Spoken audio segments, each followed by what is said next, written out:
The system doesn't speak unless I tell it to, the CEO says, her voice sharp as crystal. You stand frozen by the glass wall of the 33rd floor boardroom, a tray of untouched coffee trembling in your hands. Then it happens again, that sound. A man's voice, deep and calm, leaking through the intercom. Lena, you promised you'd keep them safe. Silence. The kind that hums louder than noise. Every executive turns toward you, the only intern in the room, as if you've conjured the ghost yourself. You feel the heat of their stares before you feel your own pulse. The CEO, Victoria Langford, narrows her eyes, a diamond pin glinting on her blazer like a weapon. What did you just play? She demands. You blink. I didn't, but she's already standing, heels cutting against the marble. Audio techs don't touch secure channels, Miss Carter. Especially not interns. You want to disappear into the floor, but the voice still echoes faintly through the ceiling vents, soft, pleading, and undeniably real. Around the table, the investors exchange wary glances. Someone mutters, "Was that her brother's voice?" Victoria's jaw tightens. The air shifts. You had entered this boardroom just 10 minutes ago to refill their coffee. Anonymous, invisible. You weren't supposed to speak. You weren't even supposed to breathe too loud. The company, Langford Dynamics, doesn't hire interns from community colleges. Not usually. You're here because you begged for it. Because your mother still calls the electric bill a miracle project, and because this place once belonged to a man who believed in you. An engineer named Ethan Langford. But Ethan vanished 3 years ago. No trace, no report, no goodbye, and now his voice is back. Get out, Victoria says, barely above a whisper.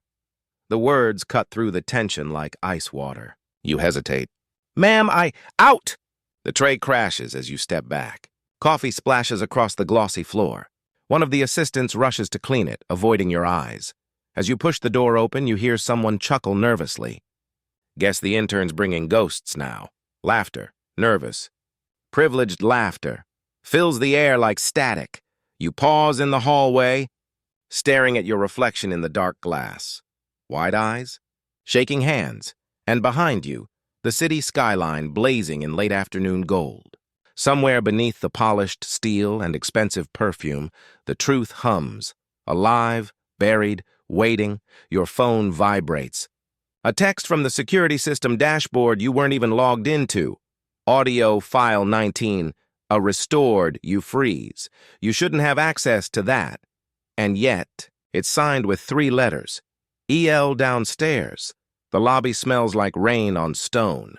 You try to shake the tremor from your fingers as you pass the company's massive portrait. Victoria and her brother Ethan, smiling with champagne flutes. He looks exactly as you remember him. Kind eyes, sleeves rolled up, grease stains on his cuffs. You were 15 then, watching him fix a donated wheelchair in your high school gym. He was the first person who told you that your hands, dark, steady, and curious, belonged in engineering. Now, his voice is whispering from an intercom no one dares to touch. Back upstairs, the meeting continues. You watch through the glass wall, unseen behind the blinds. Victoria composes herself quickly, charming the investors with her practiced grin. Just a glitch, gentlemen. Our interns are enthusiastic. They laugh again, but her hand trembles slightly when she reaches for her water. And for one brief second, her gaze flicks toward the control panel embedded in the wall, the one she ordered sealed after Ethan's disappearance. You notice something else, too. The panel light flickers twice. Green, red, green. You remember Ethan once telling you that pattern meant incoming audio. So the system wasn't glitching.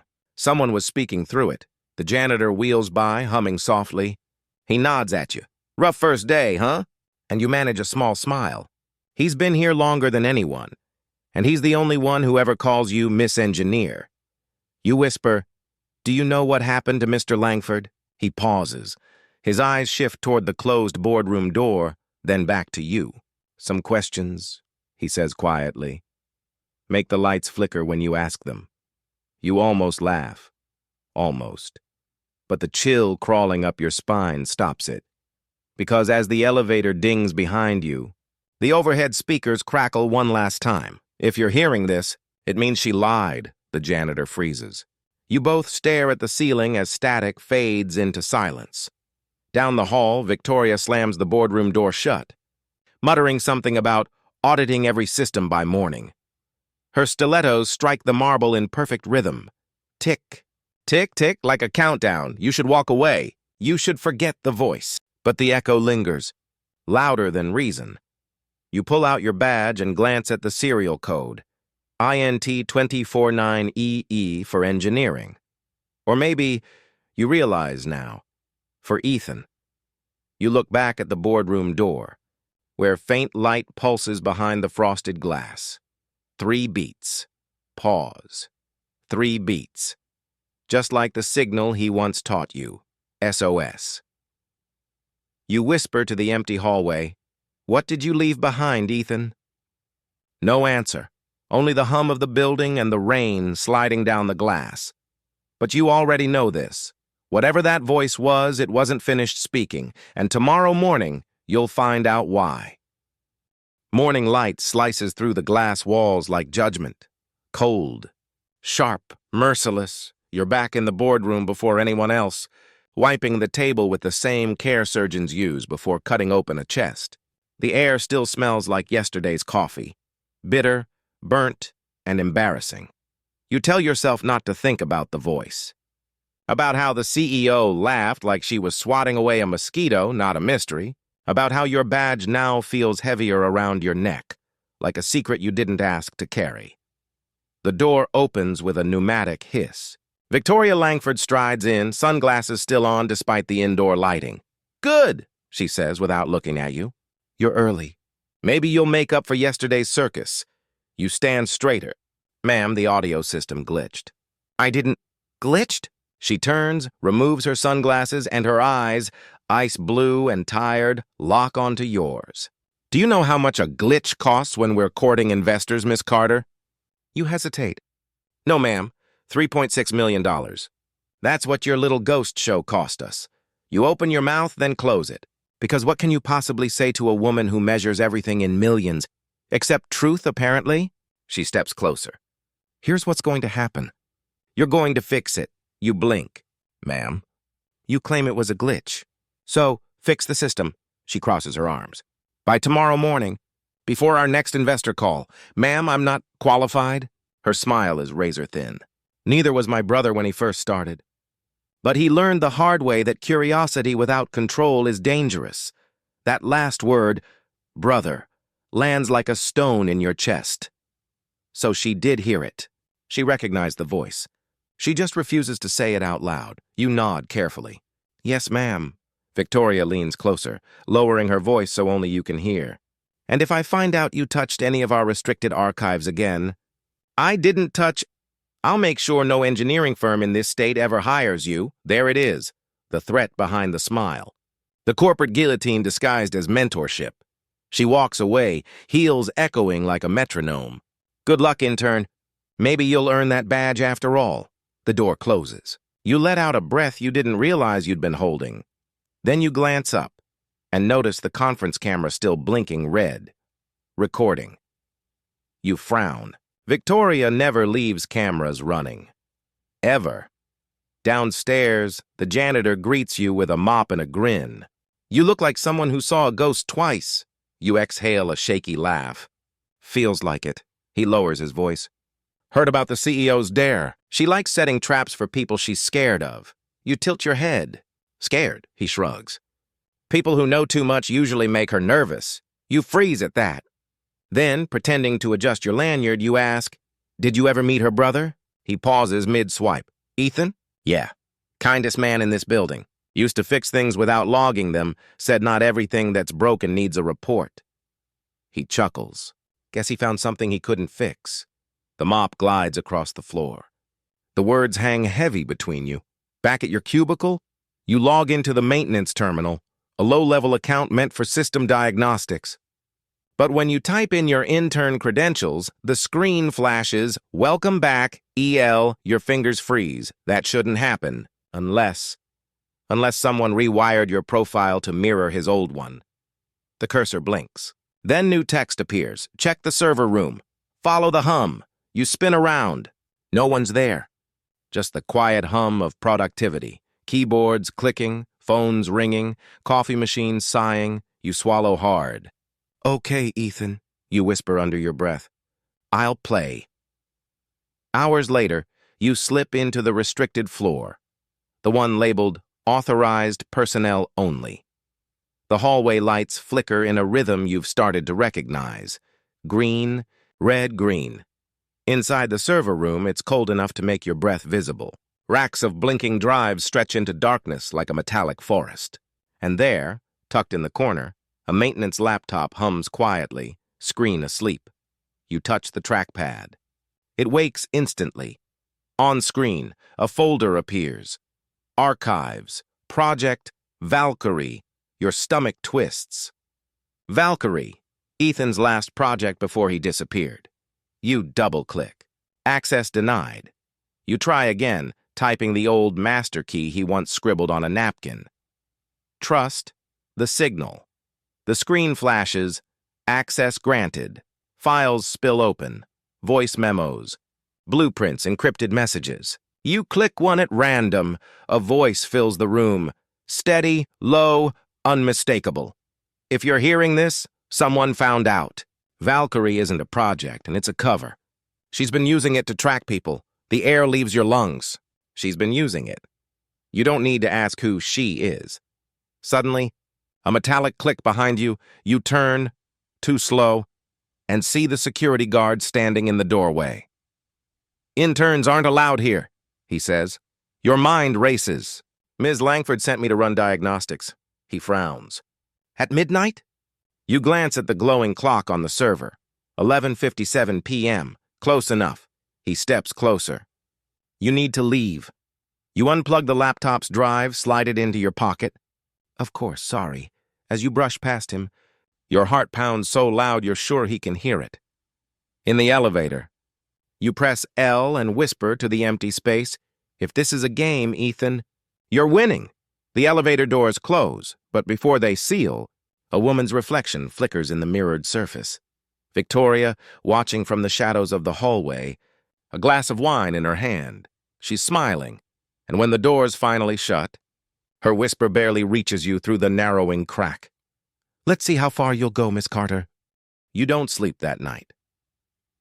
The USB drive sits on your nightstand like a loaded gun, small and silent, but capable of ruining someone's empire. Every few minutes, you stare at it, half expecting it to blink like the red light on the boardroom camera. Outside your apartment window, the city hums, sirens, laughter, the steady pulse of a sleepless place. You think about Ethan's voice. She's been using it to track people. People like who? Your phone buzzes. Unknown number. You hesitate, then answer. Miss Carter, says Victoria's voice, smooth as silk. I hope you're getting rest. Big day tomorrow. You freeze. How did you... I track all company-issued devices, she interrupts. You left yours active. Rookie mistake. There's a pause. Just long enough for her to enjoy your silence. Remember, she adds lightly, no surprises at the presentation. Or you'll wish you never touched that soundboard. The line clicks dead. You stare at the phone, her words hanging in the air like the aftertaste of poison. So she knows you found something. She's daring you to act. By dawn, you're back at Langford Dynamics. The building feels different now, colder, as if the walls themselves are listening. The security guard from last night gives you a long look as you badge in, but says nothing. Your workstation greets you with the same blinking text, "Welcome back, EL." But this time, there's something new beneath it. She's watching room 33B. Don't trust cameras. You glance up. Every lens above you feels like an eye, blinking, watching. So you take the only option that makes sense. You go analog notebook, pen, silence. You sketch the server room layout from memory, marking every cable path and node. Ethan used to say that systems tell stories. You just have to listen to their pulse. And right now, the building's heartbeat is off rhythm. At noon, Victoria calls the interns to the Innovation Hall, a glass arena filled with LED screens and prototypes. Her tone is crisp, cheerful. Today, we'll be showcasing Langford Dynamics' Valkyrie Initiative, a project close to my heart. You almost laugh. Close to her heart? The project that swallowed her brother. You notice something subtle. A new access console, glowing softly on the stage floor, connected to the main display. Its cable runs under the podium where she'll stand. That's new, and something about the rhythm of its blinking lights. Two green. One red. Feels eerily familiar. The same signal pattern from Ethan's recordings. You take a slow breath. Whatever he left behind, it's buried in that system, and you have until morning to uncover it. Back at your desk. You whisper to yourself, "Okay, Ethan, show me what you want me to see." You connect the USB to an offline laptop. The files open again, more stable this time. Inside, you find subfolders, surveillance logs, prototype data, private. The last one catches your eye. You click it. There's a single audio file, vox42.mp3. The playback begins with static. Then a man's strained voice. "If you're hearing this, I didn't leave. They erased me. Valkyrie isn't about safety. It's about control. She's mapping voices, tracking dissidents, employees, anyone who questions her. Even you, Lena, your heart stops. Lena, that's your first name. He knew, and he predicted this moment. You're shaking now." The laptop's battery light flickers red. And then, without warning, the screen goes black. A message appears. "Connection terminated. Device locked by admin. Victoria." You slam the lid shut, pulse racing. The room feels smaller, air thinner. She's shutting you out in real time. The phone on your desk buzzes. Internal line. You answer slowly. "Hello?" "Miss Carter." Victoria's voice again. Calm, too calm. "You've been very industrious, but you're out of your depth. Bring me anything you've taken and I'll forget the breach." You glance at the pocket where the USB drive rests. "I didn't take anything." A quiet laugh. "You're a terrible liar. Maybe that's why Ethan liked you." Her words stab through your chest. "He trusted me." "He trusted everyone," she says coldly. "That was his flaw." The line goes dead again. You sit there trembling, then notice something small on your desk, a folded sticky note. You swear it wasn't there before. It reads 33B, after dark. "Bring the drive." Jay, you look around. No one's watching. But you catch a glimpse of the janitor across the hall, mopping slowly, eyes meeting yours for a brief second. You mouth, "You?" He gives the faintest nod. At 8 p.m., the building empties. You wait until the last light dims, then slip toward room 33B, the sound lab where everything started, the doors ajar.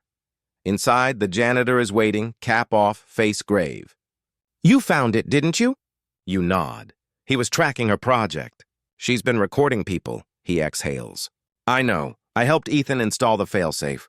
It's still here, hidden in the main speaker." He points toward the wall panel. Together, you pry it open. Inside, a small black box with a blinking green diode. The janitor grins faintly. He called it the Echo Core. Said one day it'd speak the truth for him. You swallow hard. "Can it still play?" He nods. "Plug the drive in." You do.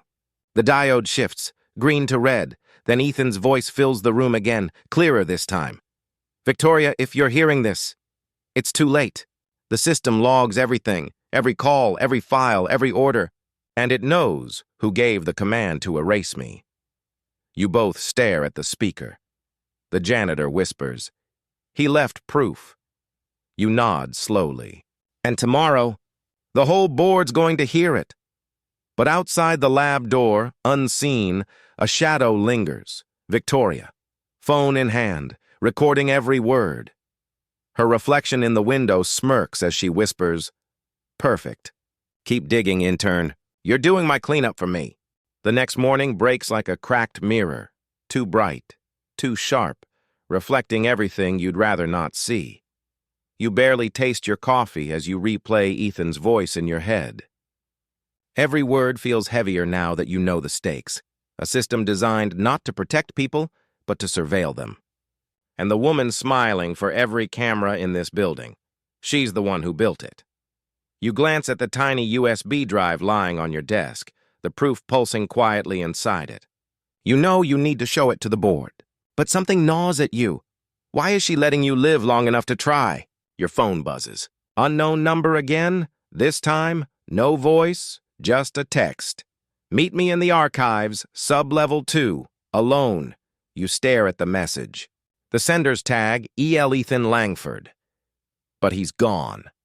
Dead. Missing. Something in between. Still, your hand moves before your mind catches up. You grab your badge, pocket the drive, and head for the elevator. The sub-level corridors smell of old metal and printer ink. The fluorescent lights flicker in odd patterns. 1 blink, pause, 3 blinks, pause. Morse code, maybe. You whisper under your breath, SOS. At the far end of the hallway stands a rusted door labeled Archives, Restricted. The keypad beside it hums faintly. You swipe your badge. Nothing. Then, suddenly, the lock clicks open. You freeze. You didn't type a code. The door creaks. Inside, darkness, paper dust, and the faint scent of ozone. The smell of burnt circuits. You whisper, hello? No answer. Then a low hum begins. Rhythmic, mechanical. A screen flickers to life on the far wall, bathing the room in ghostly blue light. And there he is, Ethan Langford. His face, recorded years ago, staring out from the grainy footage. If you're watching this, he says, then Valkyrie activated itself again. You take a step closer. Victoria thinks she's protecting the company. She's wrong. Valkyrie was never built for her. It was built to stop her. The sound glitches, fragments. You whisper, what does that mean, Ethan? But the video isn't listening. He leans closer to the camera, eyes heavy. If she finds this file, she'll erase you too. So leave while you still static, then black. You stand in the dark, pulse pounding. Somewhere behind you, metal creaks. You turn, but it's only the janitor. Jay, you exhale. Don't do that! He raises both hands. Sorry, habit from cleaning night shifts. You almost laugh. You scared me half to death. Then you notice the flickering light reflecting off his mop bucket. Not water, wiring. Tiny cables coiled beneath the rag. He follows your gaze, then grins faintly. Ethan taught me how to listen to machines. Said sometimes they remember what humans try to forget. He points to the ceiling vent. Hear that? You strain. Beneath the building's hum, you catch it. A faint, rhythmic tapping. Not mechanical, human. 3 taps. Pause. 2 taps. You whisper, someone's up there. He nods. Security? She's been tailing you since last night. You glance around. Why are you helping me? He sighs. Because Ethan helped me once. He said one day someone would come asking the right questions. He hands you a folded slip of paper. On it, a single sentence in shaky handwriting. Play the file in the boardroom. Noon. You stare at it.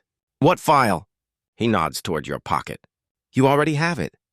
Back upstairs, the office buzzes like a hive. Everyone's prepping for the investor showcase. The digital marquee outside the conference hall flashes, Valkyrie Initiative, a new age of security. You almost gag at the irony. Inside, Victoria commands the stage like royalty.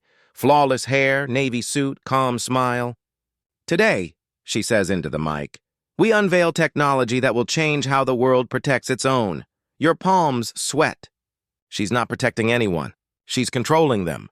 You glance at the wall clock. 11:52 a.m. 8 minutes to noon. You slip behind the AV desk, heart hammering. The system recognizes your login, somehow still tagged EL. You navigate to the playback directory, upload Ethan's last file, and cue it under System Demo, Audio Sample. You whisper, if I'm wrong, I lose everything, but if you're right... The janitor's voice echoes faintly in your head. He said one day someone would come asking the right questions. You check the time again. 11:59. 1 minute. Victoria's speech builds to its crescendo. And now, ladies and gentlemen, you'll hear Valkyrie's voice recognition in action. She presses her remote. The room darkens. The sound system hums to life. And instead of the sleek AI demo, Ethan's voice fills the room. Victoria Langford authorized deletion of engineer file number 194A. Effective date, 2 hours before my disappearance. The crowd stirs. Someone gasps. Victoria's face drains of color. Cut the feed! You stand frozen, watching the shock ripple through the board. The speakers crackle again. If this reaches the board, you'll know the truth. Valkyrie isn't safety. It's surveillance. Chaos erupts. Victoria slams the control pad, but the system refuses to stop. It plays the next clip, her own voice recorded years ago. Ethan, we can't let them know. If they find out what Valkyrie really does... The audio cuts abruptly, like a breath caught mid-scream. You whisper, "You wanted a presentation, Victoria." "Here it is." Security rushes forward. 2 guards grab your arms. Victoria finds her footing again, snapping, "Take her out!" But before they can drag you away, the janitor bursts through the side door, waving his ID. "You'll want to see this first." He plugs a drive into the projector. The screen flickers, a grainy CCTV feed from years ago. Ethan, standing in this same boardroom, handing a flash drive to someone off camera. The camera pans just enough to reveal her face. Victoria. "You promised this would help people," Ethan says in the footage. "It will," she replies. "If they behave." The crowd gasps again, louder this time. Victoria's mask finally cracks. "Enough!" she screams, slamming the laptop shut. But it's too late. The investors have seen enough. The whispers start. Phones rise to record, and for the first time, she is the one being watched. As the guards escort you out, you catch her gaze, wild, desperate, cornered. She mouths one word. "Why?" You meet her eyes. "Because your brother deserved to be heard."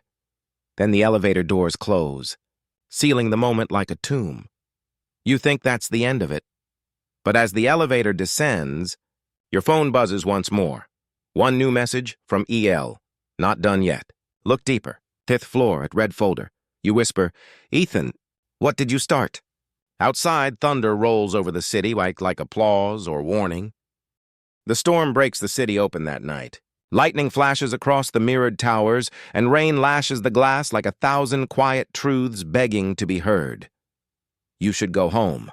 You should let this end. But you can't shake that final message. 5th floor, red folder. You whisper it again, like a spell. Because whatever's in that folder, it's what Ethan died for. The office building sleeps behind a curtain of rain. The main doors are locked, but you still have your access card, before security had time to deactivate it. You swipe, step inside, and the silence is absolute. The hum of distant servers, the faint echo of thunder, that's all. The elevator pings softly, opening as if it expected you. You press 5. As you rise, your reflection in the metal doors seems to waver. Half your face, half Ethan's. It's absurd, you know, but for a moment it feels like he's there, guiding you. When the doors slide open, the air on the 5th floor feels colder, the kind of cold that means someone was here recently. The hallway lights flicker on one by one.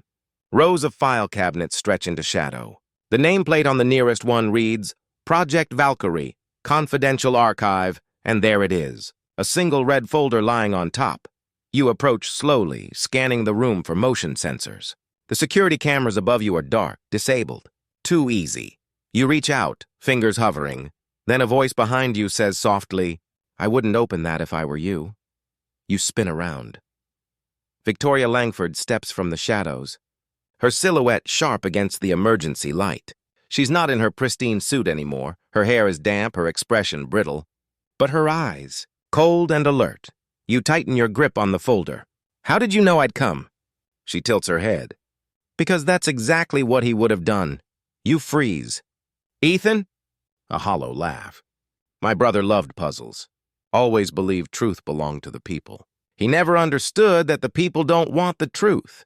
They want comfort. You take a step back." "You killed him, didn't you?" Her expression doesn't flicker. "He was going to expose everything. Years of work, billions in contracts. So yes, I stopped him. I didn't mean for it to go that far, but he wouldn't listen." The rain pounds harder against the windows like it's trying to drown her words. You say quietly, "You deleted his file. I deleted his mistake." You open the folder. Inside, printed transcripts of encrypted messages, Ethan's voice logs. And at the bottom, a photo, Ethan, standing beside Victoria, both smiling at a charity event. His arm around her, her hand holding a small prototype chip, labeled Valkyrie Core Unit 1.0. You hold it up. What is this? Victoria's jaw tightens. The control seed.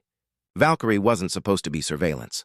It was meant to protect missing persons. Ethan coded it to track abductions using private data networks. But when I realized what that technology could do, her voice trails off. The silence stretches.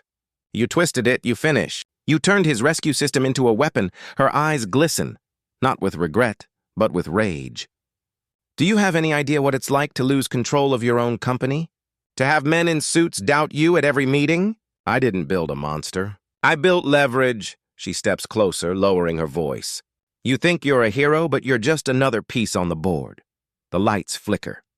Somewhere deep in the building, an alarm blips. You glance at your phone. A new message appears. From EL, it reads simply, "Now." Before you can react, the overhead speakers crackle to life. Ethan's voice fills the room. Raw, unedited, filled with emotion. Victoria, if you're hearing this, it means I failed to stop you. But someone else found the truth. Someone brave enough to try. Her breath catches. You told me control was safety. But safety without conscience is just a cage. And you, sister, you built the bars yourself. Her eyes flick upward, scanning the ceiling, the walls, the cameras you thought were dead. Every one of them now glows red, live feed, broadcasting to the entire building. To the investors still on site, to the board members reviewing damage control, her composure shatters. Turn it off! You whisper, you can't delete him twice. She lunges, too late. You slide the red folder into your bag and sprint for the elevator. She chases, shouting your name, but the doors close just in time. Through the narrow slit before they seal, you catch one last image. Victoria standing alone in the flickering light, surrounded by her brother's words. Downstairs, you step out into the rain. The city hums beneath the storm, alive, unaware of the battle just fought above it. You pull out your phone. Another message appears, from unknown. Thank you for finishing what I couldn't. Then it vanishes. No number. No trace. Just the faint reflection of a man's voice still echoing in your head. Proof that some truths can't be erased. You look up at the sky, whispering, "Rest now, Ethan. The world heard you." The thunder answers, low, steady like applause fading into peace. Morning breaks like a lie. Soft light pretending nothing happened. But you know better. You didn't sleep. The rain finally stopped, but the whole city feels damp with unfinished truth. You stand outside the glass tower, clutching your messenger bag, the red folder inside still slightly wet from the night. You should feel victorious. Instead, you feel watched. A delivery truck idles across the street too long. The security guard at the entrance gives you a look that lasts a beat too many. Even the air hums with suspicion. When the elevator doors open, you catch your reflection. Pale, steady, unafraid. At least that's what you tell yourself. The conference room awaits. Same glossy table, same city view. But this time there's a tension in the air like static before lightning. The entire board is there, and so is Victoria Langford. Perfect posture, perfect smile. No sign of last night's confession. No fatigue, no guilt. Just poise. The CEO mask is back on. "Good morning, everyone," she begins smoothly. Before we start, our intern, Miss Daniels, has prepared a brief demo to clarify her technical concerns about the security breach. The board members glance at you, polite but skeptical. They don't know the truth yet. You glance toward Victoria. She meets your eyes with that controlled smirk that says, "Try me." You set your bag on the table, your fingers trembling only slightly. "Yes, I did prepare something," the projector hums to life. Your laptop screen flickers, loading the slide deck you spent all night preparing, or so they think, because your real file, the evidence folder, is hidden behind an encrypted audio file labeled innocuously as prototype. Review. You start your presentation calmly. Yesterday's anomaly wasn't a systems glitch. It was an intentional block triggered by a missing ID key in the Valkyrie database. A board member frowns. Intentional by whom? Victoria leans back, feigning curiosity. Let's not jump to accusations. Our intern seems Eager to impress, you click the next slide. The screen flashes. Then a darkness, static fills the projector. The room goes dim. Victoria exhales a laugh. Oh dear. Seems you've outdone yourself. You stare at the black screen, pretending panic. You hear murmurs, shuffling chairs. Maybe it's the HDMI port. You unplug the cable deliberately. Then reconnect it. For one heartbeat, nothing.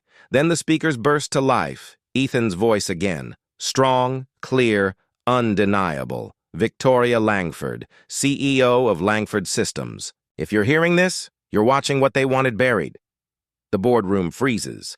Victoria's smile flickers. This is absurd. Turn it off, that you don't move. You just watch her face as the video feed cuts in. On screen, a time-stamped security recording. Ethan sitting in the same conference room years ago. The same long table, same panoramic view. He's holding a data chip, the Valkyrie Core Unit 1.0. This system isn't ready for public use, Ethan says in the footage. It's designed to track missing persons, but Victoria wants to reconfigure it to surveil competitors. I won't be part of that, gasps ripple through the board. Someone mutters, he recorded this here? Victoria rises abruptly. This footage is doctored. But before she can grab the remote, the video splits into dual feed. The left side showing Ethan's old testimony. The right side showing last night's security camera footage from the 5th floor.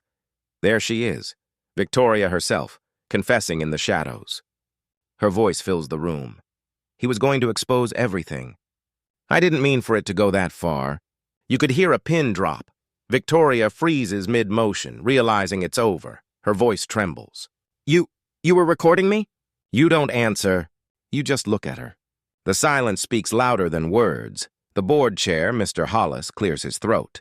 His voice is low, measured. Victoria, is this true? She tries to gather herself. This intern broke into private servers. She's manipulating files, trespassing. You interrupt quietly. Sir, I acted under the company's data integrity policy.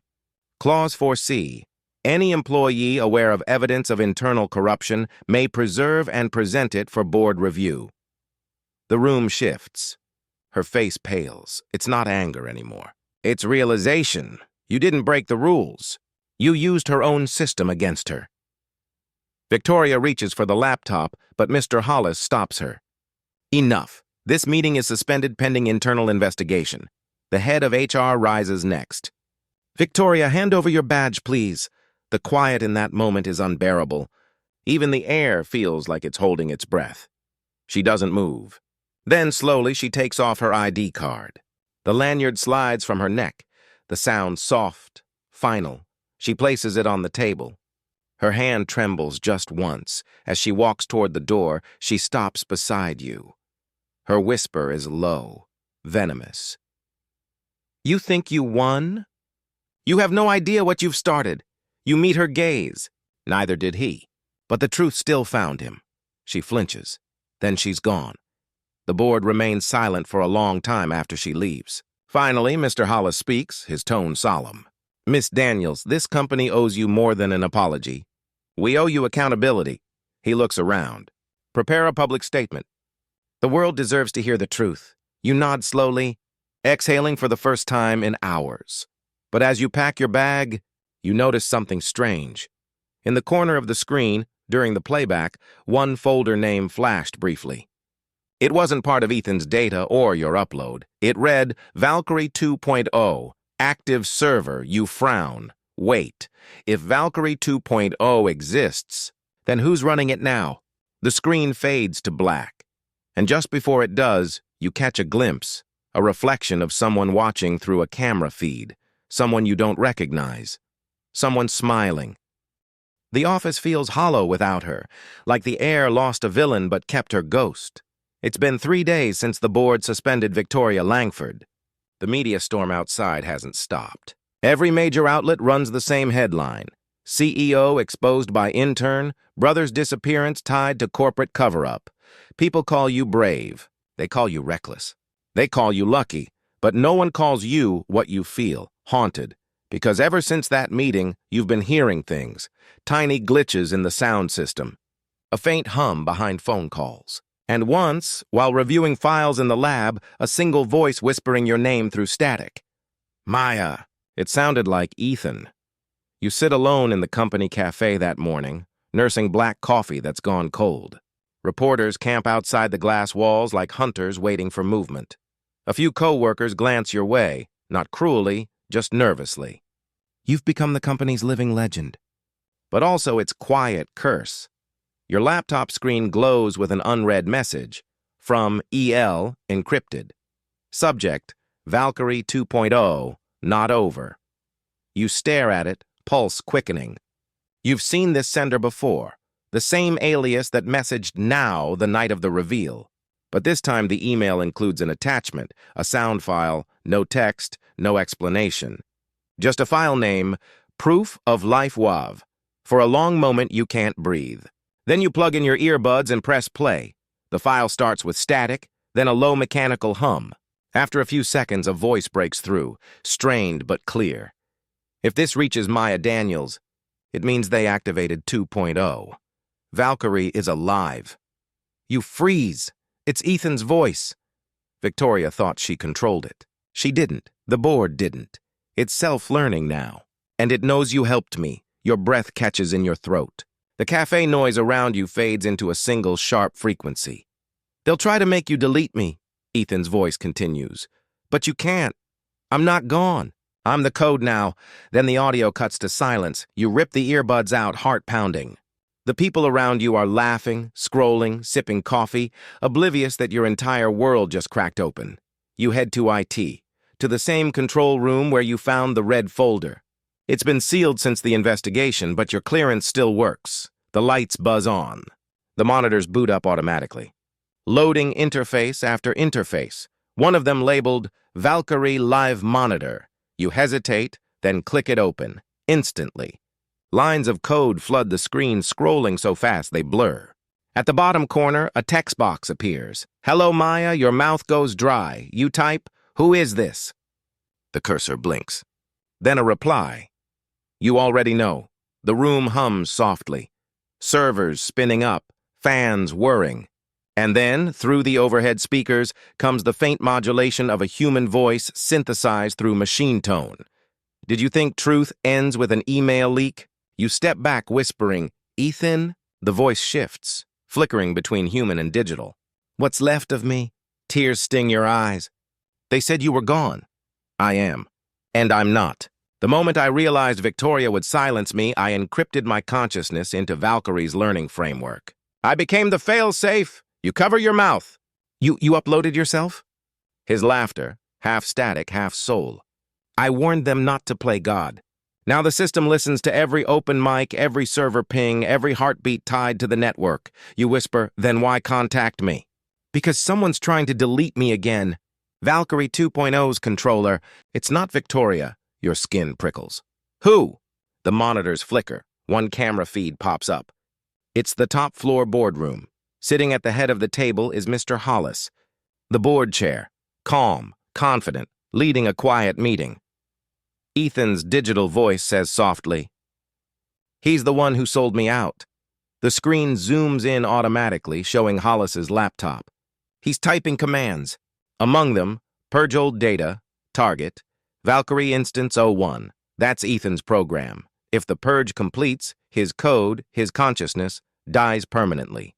You whisper, what do I do? Ethan's reply comes like a pulse. End the meeting. Expose him. Use me one last time. The power surges. The lights dim. For a second, his voice fractures into a dozen echoes. Trust the sound. Follow the truth. Then silence. You grab your phone and the portable drive from your bag. The same one that held the first audio file. You back up the active code window and run toward the elevator. As the doors close, your reflection stares back at you, shaking. Terrified, determined, somewhere above. In the boardroom, a voice, his voice, is waiting to speak again. And this time, it won't just be for justice, it'll be for resurrection.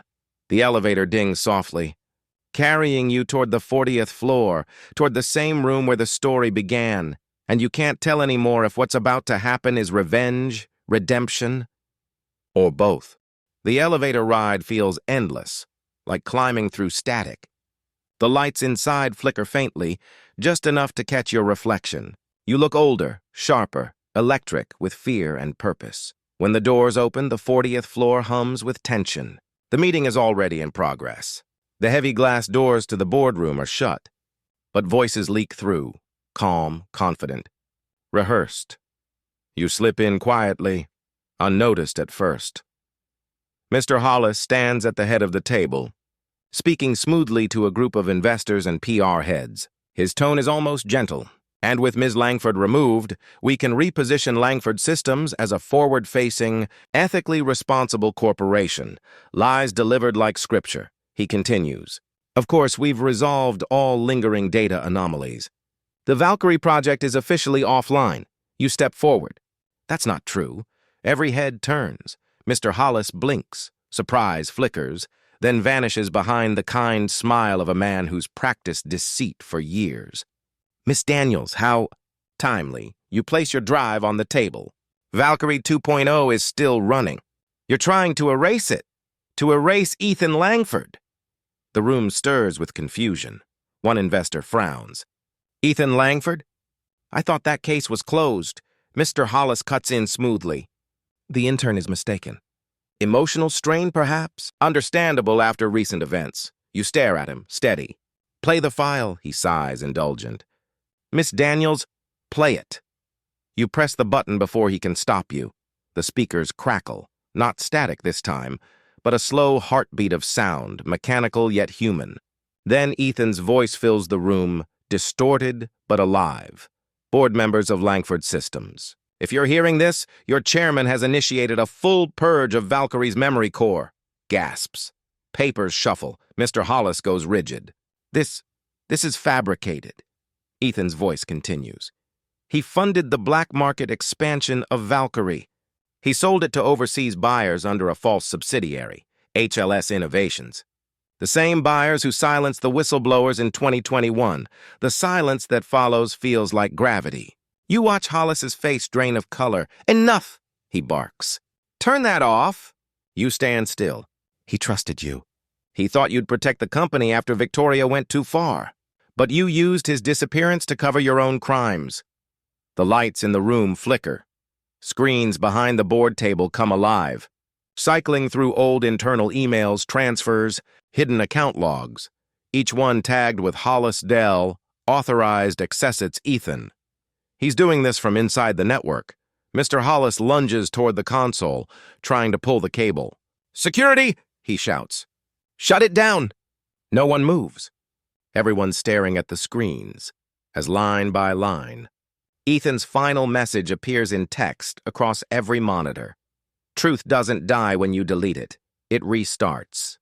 The room goes dark, and then, in the flicker of emergency lighting, Ethan's face appears, pixelated, rendered from archival footage, but undeniably him.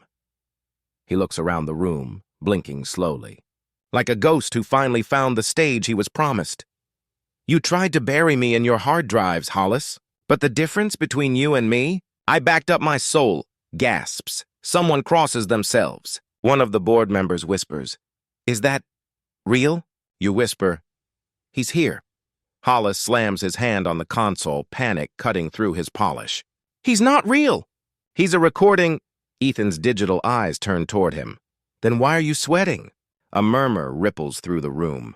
Security bursts in, but one glance from the head of PR stops them cold. Don't touch it, she says. This is evidence. Hollis backs toward the wall, face pale and glistening. You don't understand. I was protecting the shareholders. Ethan's voice softens. You were protecting yourself. The screens shift again, showing footage of wire transfers, encrypted communications, and one final image. Hollis shaking hands with a man labeled Victor Hale. CEO, HLS Innovations. Ethan's voice lowers, almost human again. Justice isn't revenge, Hollis.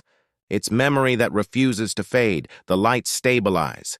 The system beeps once. Soft, final. Then every screen turns black except one. A final line types itself across the display. My work here is done. Thank you, Maya. You whisper, trembling. Ethan.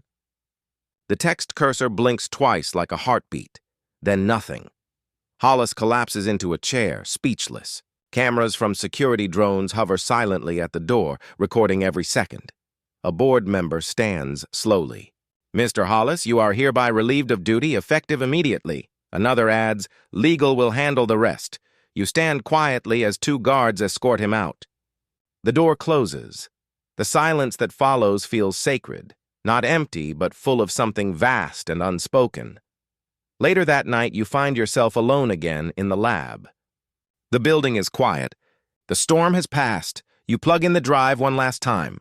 The directory is empty, except for one small file labeled, Goodbye, Wev. You press play. Ethan's voice fills the air, calm now, almost peaceful. People will call me a ghost in the machine. Maybe they're right. But if you're hearing this, Maya, it means truth finally found its echo. The lights dim slightly, as if the system itself exhales. He ends with a soft chuckle. Tell my sister I forgive her. Some cages are built from fear, not malice. She'll need someone to remind her of that. You sit back. Tears slipping down silently. On your screen, one last message appears. Not typed, not coded. Just appearing like a thought made digital. Truth needs no power, only proof, and for the first time, you smile. Because he was right. And because he's finally free, outside dawn breaks over the city, golden light spilling through glass and steel. A new day beginning over the ruins of silence. You stand by the window, watching your reflection merge with the skyline. The intern who became the voice that truth borrowed to speak again. The world hums softly. And somewhere in that hum, if you listen closely, you can still hear him. Just once. Just enough. Thank you. If this story reminded you that truth doesn't need power, it just needs proof, smash that subscribe button and hit the notification bell. Have you ever seen someone underestimated just because of how they look, talk, or come from, and then rise above it with nothing but courage and evidence? Tell us your story in the comments below. Your experience might inspire our next viral tale of courage and justice. And here's a little challenge for the sharp-eyed viewers. There's a subtle moment around minute 7:13, when the monitors flicker right before Ethan's voice returns, that secretly shows who helped Maya unlock the hidden file. Watch closely and tell us what clue you spotted in the reflection behind her, because in this boardroom, even silence leaves evidence.